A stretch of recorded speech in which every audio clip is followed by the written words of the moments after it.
So hello, welcome back to अपनी academy guys. कैसे हो आप लोग? I hope you all are well. So ये वीडियो कमेंट के 2024 वाले स्टूडेंट के लिए काफ़ी इंपॉर्टेंट होने वाला है। इस वीडियो में सबसे पहले हम बात कर रहे होंगे आपके आंसर की, जो फाइनल आंसर की है उसके ऊपर। उसके साथ साथ जो आपके पास आप मार्क्स वर्सेज आपके पास एग्जैक्ट मार्क्स पता चल जाएगी आप। उसके बाद मार्क्स वर्सेज रैंक कितना आप स्कोर कर रहे होगे उसके ऊपर बात करेंगे। कुछ टॉप के कॉलेजेस के ऊपर बात करेंगे कि कितने में आपको सीएससी मिल सकती है, क्योंकि अगर आप कॉमेंट के का एग्ज़ाम लिख रखे हो तो सीएससी आईटी के अलावा कोई भी ब्रांच लेना वर्थ इट नहीं होता है कॉमेड के में। क्योंकि अगर कॉमेड के कॉलेजेस ऐसे ही होते हैं जहाँ पे आप कंप्यूटर साइंस या आईटी ब्रांच के साथ ही आगे बढ़ सकते हो। अगर कोर ब्रांचेस के साथ बढ़ रहे हो तो कुछ ही एक दो कॉलेज हैं जो कॉमेड के बैंगलोर में आते हैं, जिससे आप कोर ब्रांचेस के साथ भी आगे बढ़ सकते हो। तो उन सारी चीज़ों के ऊपर डिस्कस कर रहे होंगे यार। सबसे पहले फाइनल आंसर की आपकी आ चुकी होगी, तो आप अगर अभी तक मार्क्स चेक नहीं किए हो तो जाके चेक कर लो अपना कितना स्कोर कर रहे हो कॉमेड के 2024 में। और एक और इम्पॉर्टेंट चीज़ यार, इस ईयर आपका कट ऑफ थोड़ा ऊपर को जाएगा। क्यों? क्योंकि नंबर ऑफ कैंडिडेट वेरी किए हैं। लास्ट ईयर अप्रॉक्सीमेटली आपके पास 52 to 54,000 स्टूडेंट ही अपीयर किए थे, जहाँ पे इस साल 72,000 स्टूडेंट अपीयर कर चुके हैं एग्ज़ाम को। तो आप यहाँ पे कटअप में डिफरेंसेस देख सकते हो। लास्ट ईयर का ट्रेंड फॉलो मत करने चले जाना। काउंसलिंग में हम आपको हेल्प करने वाले हैं, काउंसलिंग किस तरीके से करनी है, चॉइस फिलिंग किस तरीके से करनी है। कॉमेड की चॉइस फिलिंग काफ़ी इंपॉर्टेंट होती है।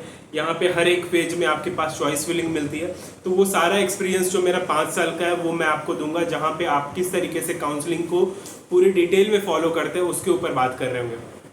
तो चलो यार, सबसे पहले जो एक्सपेक्टेड जो आपके पास मार्क्स आपके आ रहे होंगे, आपके रैंक कितने बनेंगे उस मार्क्स पे, तो उसके ऊपर बात करते हैं। उससे पहले जो भी बच्चा फर्स्ट टाइम चैनल पे आया है, make sure hit the subscribe button, ताकि आपको सारी अपडेट कंटिन्यूसली मिलते रहे आगे आने वाले वीडियो की।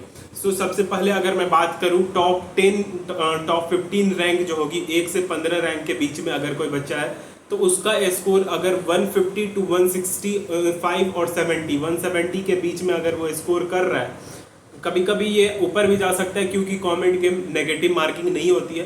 तो अगर कोई बच्चा 150 प्लस मतलब 155 से 175 के बीच में स्कोर कर रहा है तो 1 से 15 रैंक के बीच में वो बच्चा आ रहा होगा यार।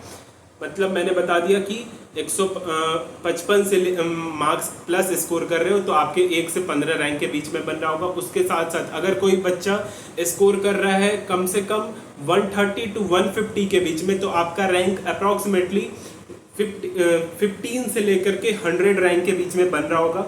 जो बच्चा 130 से 150 के बीच में अगर स्कोर कर रहा है तो उसका रैंक जो टोटल अप्रॉक्सीमेटली रैंक बनेगा वो 100 to 300 रैंक के बीच में आपका रैंक आ रहा होगा।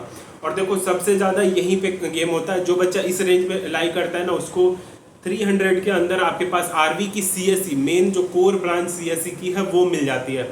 अगर एमएसआरआईटी की कोर सीएससी आपको इस नंबर पे मिल जाएगी।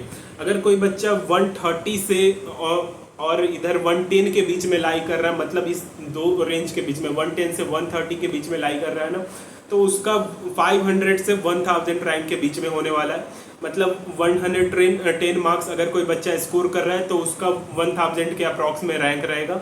और कोई बच्चा अगर 130 के अप्रॉक्स कर रहा है तो उसका 550 के अप्रॉक्स में आपका रैंक होने वाला है। यहाँ पे भी आप एमएसआरआईटी को सिक्योर कर लोगे सीएससी के लिए। आरवीसीई की सीएससी नहीं मिलेगी, लेकिन सीएससी कोर के बाद जो आपके पास जो मेन ब्रांच होती है सीएससी की, वो मिल जाएगी। और जो सेकंड ब्रांच जो इंपॉर्टेंट होती है सीएससी स्पेशलाइजेशन में, वो आपको मिल जाएगी। लेकिन एमएसआरआईटी की सीएससी आपको इस रैंक पे मिल जाएगी। उसके साथ साथ आपके पास बीएमएस कॉलेज ऑफ इंजीनियरिंग है, उसकी भी आपके यहाँ पे सीएससी की ब्रांच खुल जाती है। अगर कोई बच्चा 900 रैंक के बीच में है तो उसको इस रेंज में आपको कॉलेज मिल जाएगा।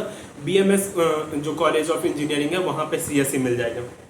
वही अगर कोई बच्चा 90 से लेके 100 रैंक नंबर के बीच में अगर स्कोर कर रहा है तो उसका रैंक अप्रॉक्सीमेटली यार बन रहा होगा 1000 से लेके 3000 रैंक के बीच में ही बन रहा होगा। इसी रेंज के बीच में उसका रैंक बन रहा होगा। उसके साथ साथ अगर कोई बच्चा इस रेंज में, देखो यार, उस रेंज में आपके पास आईएससी वगैरह मिल जाती है। आईएससी 3000 रैंक में अच्छे कॉलेजेस जो टॉप 3-4 कॉलेजेस है ना, उसमें मिल जाएगी ISC branch.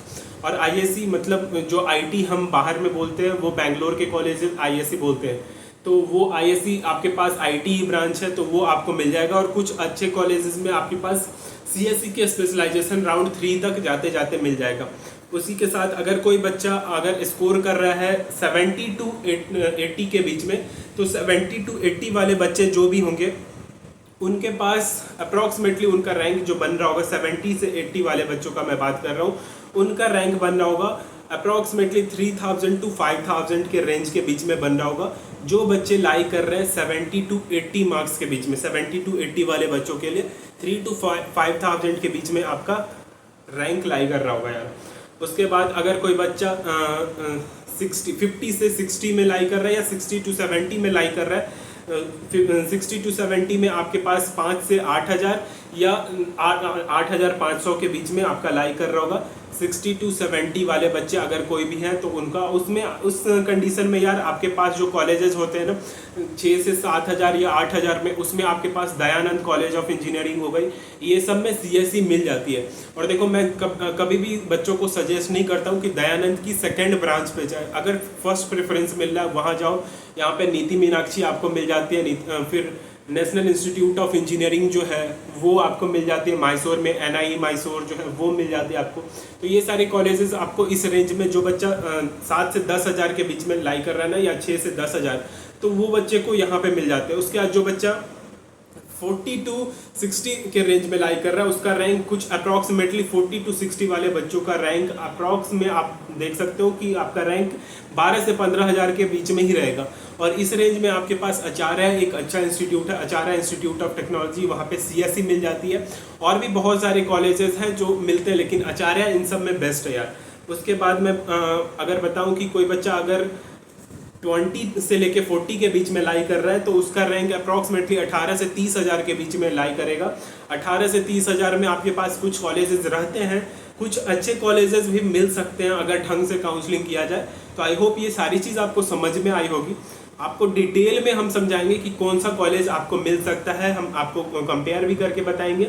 So make sure hit the subscribe button, ताकि आपको सारी अपडेट कंटिन्यूसली मिलते रहे। और आई होप ये सारी चीज़ आपको समझ में आ गई होगी कि कौन सी कॉलेज आपको मिल सकती है। इसके ऊपर पूरे एक कॉलेज के ऊपर मैं आपको एक डिटेल वीडियो प्रोवाइड करूँगा, और काउंसलिंग जो होगी कॉमेंट के लिए, उसमें सारी अपडेट आपको मिलते रहेगी किस तरीके से काउंसलिंग करना है। तो make sure hit the subscribe button, ताकि आपको सारी अपडेट मिलते रहे। सो जल्दी मिलते हैं नेक्स्ट वीडियो में यार, तब तक ले bye bye guys, take care, जय हिंद।